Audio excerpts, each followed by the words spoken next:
So, welcome back to another episode. Today I figured we'd talk about The Last of Us Season 2, Episode 1.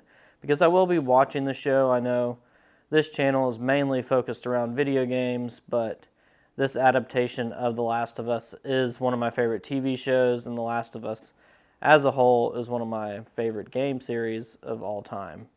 So, not a huge fan of Part 2. I'm going to be completely honest with you. Part 1 has always been my favorite, but I'm optimistic and open-minded going into this TV show. And to be honest with you, this first episode actually exceeded my expectations. So that's a good thing. Let's get right into it.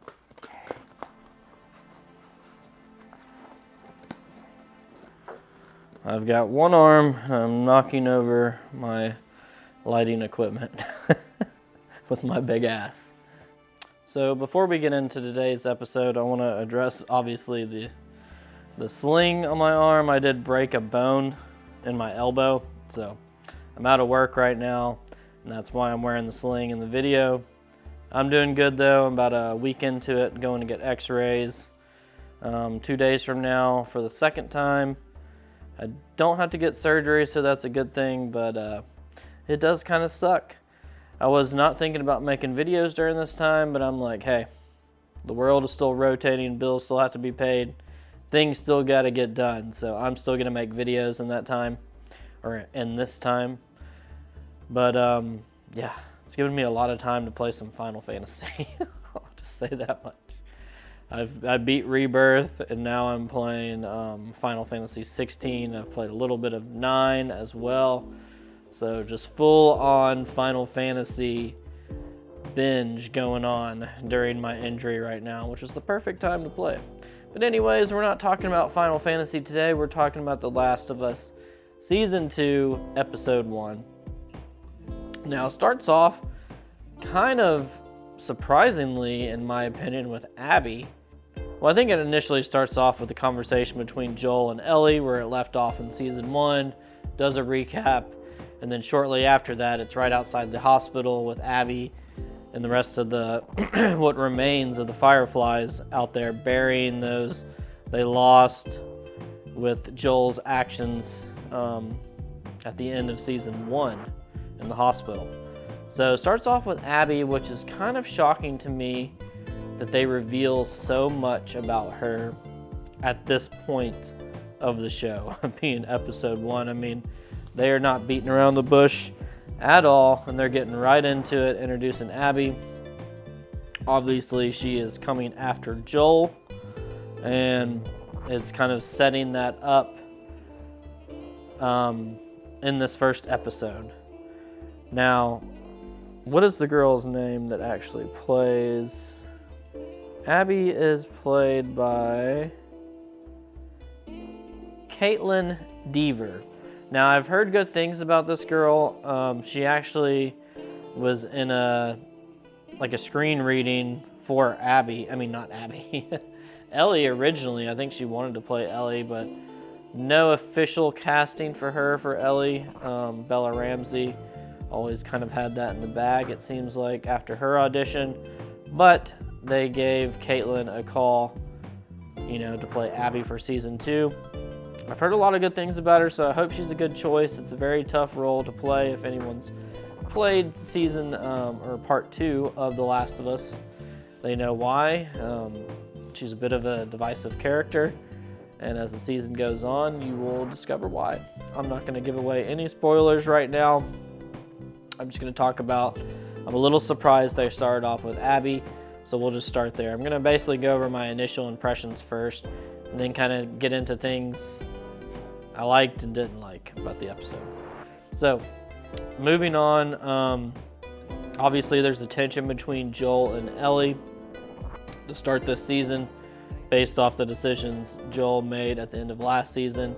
And you really feel that tension of like a 19-year-old versus her parents type role, basically giving Joel the cold shoulder, not really giving him the light of day in the slightest, not talking to him. And you have Dina, who's introduced as well, who's played by Isabella Mercied, I believe is how you say her last name. Sorry if I butchered that. Now, I don't have a lot of experience with her, but I heard she was great in Alien Romulus. On top of that, just based off this first episode, I really like her energy.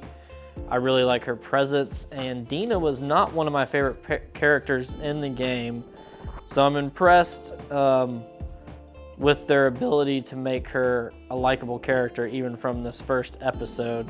Not that she was like terrible in the game, she just wasn't really one of my favorite characters, to be honest.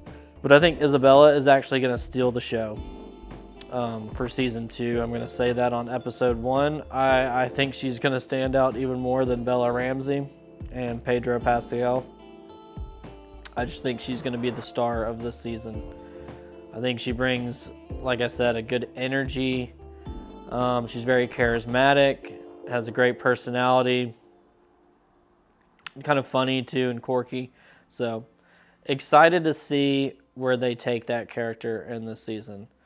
Obviously, it's kind of like Ellie's love interest in this season, which they, that this episode basically ended with the famous dance scene, which I thought they did a fabulous job with, and I thought they choreographed that dance sequence and the conversation between Isabella and Ellie perfectly. I thought it was well acted, well written, and perfectly executed, to be honest with you. Now, the events leading up to that, you're basically introduced to the town of Jackson.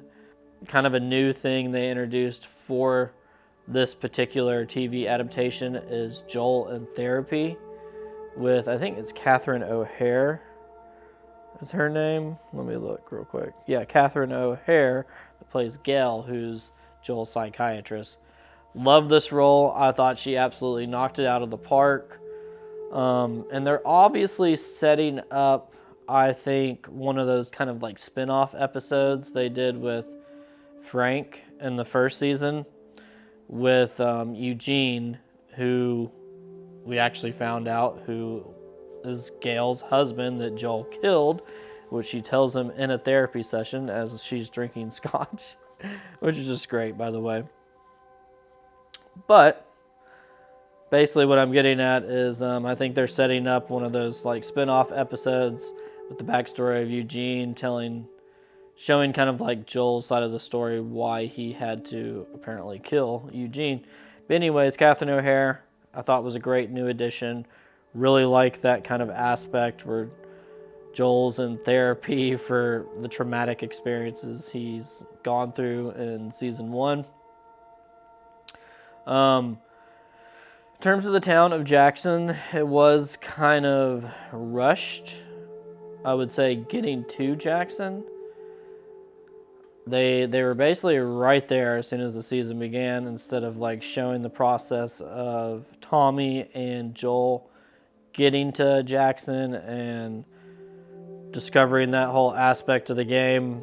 There was such a journey through that process, and kind of sucks we didn't get to see that. Maybe they'll look back on it in a future episode. Not really sure. But overall impressions were good and exceeded my expectations, to be honest with you. I don't know why, but I kind of tempered my expectations for this season based on the story alone from the game, because I do have issues with that story. But as time has gone on, I've learned to be more open-minded about it. I'm hoping that this season 2 does it justice, and I'm curious to see where they kind of take the story in terms of the big moment that's coming. And yeah, I want to see if they're kind of true to the game, or they kind of draw this out a little bit, let it simmer, and where they kind of fit it into the story overall. So if you don't know what I'm talking about, sorry that I'm being a little bit vague. I'm just trying not to spoil anything. So overall, those are my impressions from episode 1. In terms of the pros for this episode, I thought it was great how they kind of mixed in some Easter eggs with some puzzles you solve in the game, like with the dog's birthday in that one office room.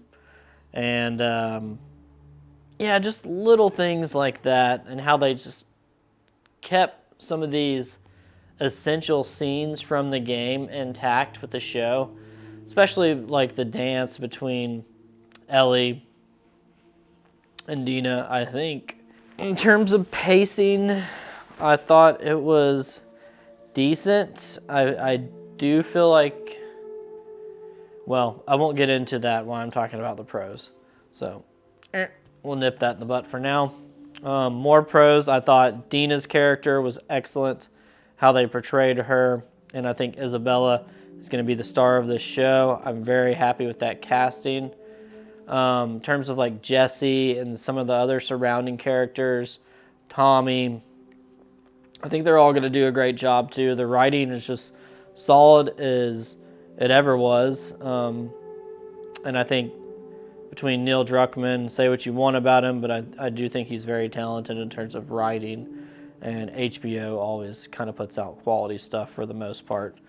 Another very pro thing I can say about this show is there is not a lot of TV shows that can keep me engaged and kind of keep my full attention where I don't want to get on my phone or, do this or that while the show's on. Like, this show is captivating, and storytelling, the set pieces, the writing, I think, are just all excellent. And the practical effects, I think, are really cool. I like how they use a minimum amount of CGI, it seems like. They go to real locations. Busted out my Seattle Mariners jersey today because, obviously a lot of this game takes place in Seattle, and I've got some fun stuff kind of planned for it as we review some further episodes with this show. But yeah, I just have to give a big kudos to Neil Druckmann and HBO for just making such a captivating, addicting show, almost like wanting that next episode, executing the cliffhangers very well, not giving us too much at once.